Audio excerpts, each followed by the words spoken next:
Matthew Stafford, who's also played really well, looks for him often, all the time, especially in the second half. I find a lot of times Andrew squeaks through the first half. He hasn't got a lot of points on the board. It doesn't look like it looks like Stafford and Johnson are going to have a mediocre game. Then all of a sudden, Detroit, fuck, Stafford airs out a 40-yard bomb, just throws it up, jump ball in the air, and Calvin Johnson seems to come up with it almost each and every time. There has been no better wide receiver in the league this year. Obviously, there's other athletic wide receivers, the Andre Johnsons of the NFL, even my boy Greg Jennings. But in terms of athleticism, style, finesse, just being a huge beast of a man, and fantasy football wise, Calvin Johnson is la creme de la creme in terms of wide receiver production. So good job, Andrew Crow. At tight end, I don't think anyone would argue with the choice of Jimmy Graham.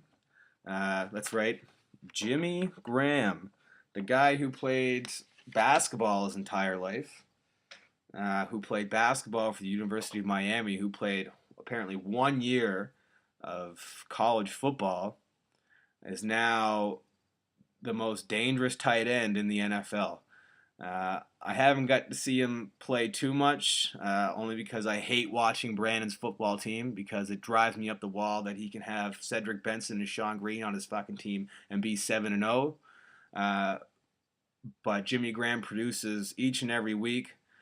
In New Orleans, he is probably the best receiving option going there right now. Marcus Colson's finally getting in the mix, but for the majority of the year, it's been Jimmy Graham and Jimmy Graham only.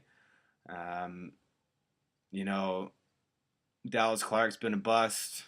Vernon Davis, but Jimmy Graham has played like a wide receiver at the tight end position all year, and I really can't see that slowing down. So well done to you, Frump de la Frump. The last position I wanted to mention was our flex position. Now, a lot of us have a guy. I don't, but some of us, do have guys playing at flex positions that could be, a third wide receiver option on most teams, maybe even a second running back on most teams. But in terms of the definition of the flex and production, I can think of no other guy as my middle of the year All-Star than Darren Sproles. My old man's team is shit. I don't think he's going to win a second game this year. He could very well finish 1-13, officially giving him the worst record in its Dartmouth history. But his boy Darren Sproles has defined what the term flex means in fantasy football. He's a running back who, will get 10 touches out of that position throughout a game, which drives me up the fucking wall because I've got Mark Ingram.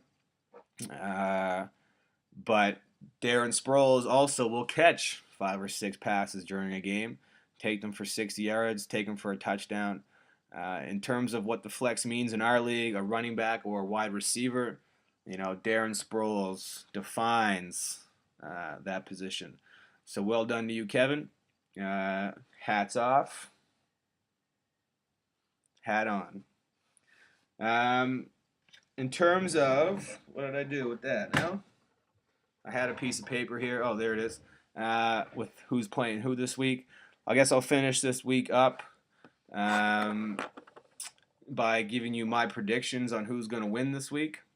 Sean wanted me to talk about how his team's going to dominate me. Fuck you, Sean. I'll never admit that, especially not with your team loaded up with waiver selections that you pick up on a weekly basis. So, yes, I'm going to win this weekend. I will find a way.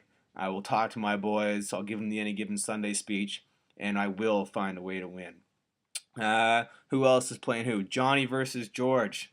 Aaron Rodgers is on a bye this week, which sucks for Johnny. I think he's got Colt McCoy in there now.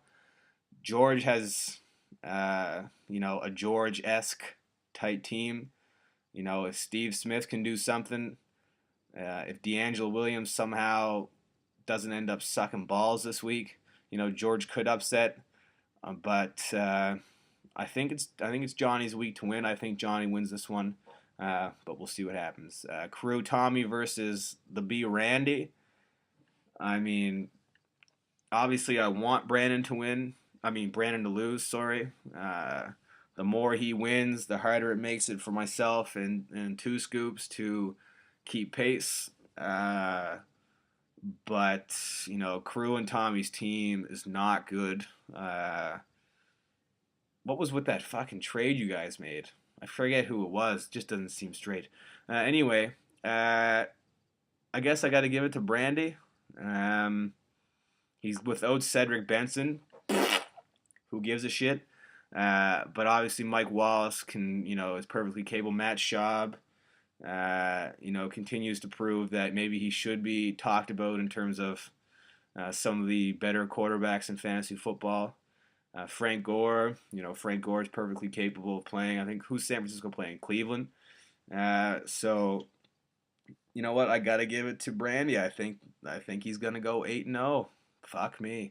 Adam versus Andrew, the two eldest crows. Gotta give it to Adam. He beat me last week with Welker and Djax on a bye. Ahmad Bradshaw too. Brandon has the best record in our league. But I really do think that Adam, it kills me to say this, Adam has the best team, on paper anyway. Owen had the best team last year. Don't mean a damn thing. Adam has the best team on paper in my mind.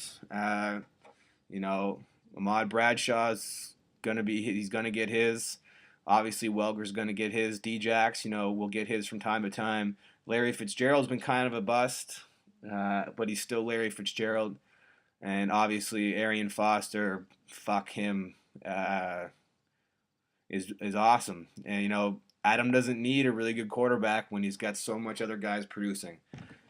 Andrew, I hope you win, but I don't think it's going to happen. I'm taking Adam. Tim versus Dan. Again, I don't want to see Dan win. He's got 4 wins already this year. Looks like he's going to finally eclipse that mark. He's got a good team. Ray Rice and Rashard Mendenhall are great on paper. They're a bit scattered in terms of their production week in and week out. But I do think that Dan's got the edge on Tim. Tim's dealing with injuries himself. LeGarrette Blount's not healthy. Mike Williams has sucked balls all year. He recently traded Dez Bryant, I think. That's right. He got Tom Brady this week. Not bad. Obviously, Brady's going to get his, but I don't think. I think Dan takes it. Drew Brees throwing the ball. Ray Rice, Mendenhall, Dwayne Bowe's good for something. Stevie Johnson could get in the mix. And Jermichael Finley, wow, he's on a bye. Maybe Tim does win. Nah, Jermichael Finley hasn't done shit all year for the most part. I'm taking Dan. Owen versus Kevin, no brainer. High rollers. Oh man, Kevin. This is not fantasy football. Has not been kind to you, sir. DMC is a bit banged up. Adrian Peterson still awesome, but you've got nobody at wide receiver. Santana Moss is now officially done. He wasn't even good to begin with. Phil Rivers has not been the Phillip Rivers that you had hoped for. Kind of a bust. Phil Rivers was awesome last year, but has done fuck all this year. Your tight end situation, not good.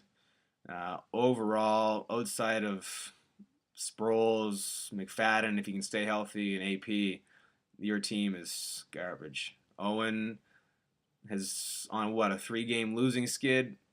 No, wait, make that 4-game losing skid. The high rollers have hit the floor.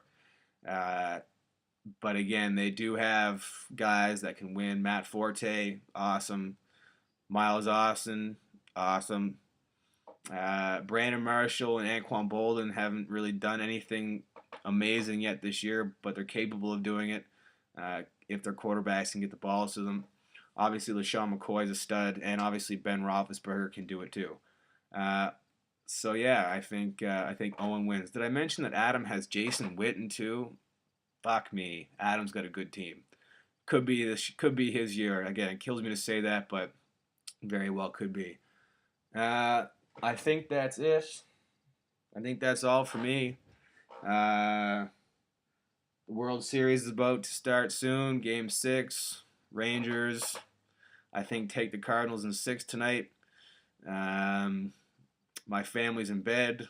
I decided to do this. Hope you enjoyed it. Uh, and that's really all I got to say. I know I'm not Danny Carew. Don't really have the flair, the pizzazz that guy has. I don't have the Hello Kitty masks. Uh, but alas, I present to you my version of CarewTube. Hope you all sleep tight, and I'm out. Peace.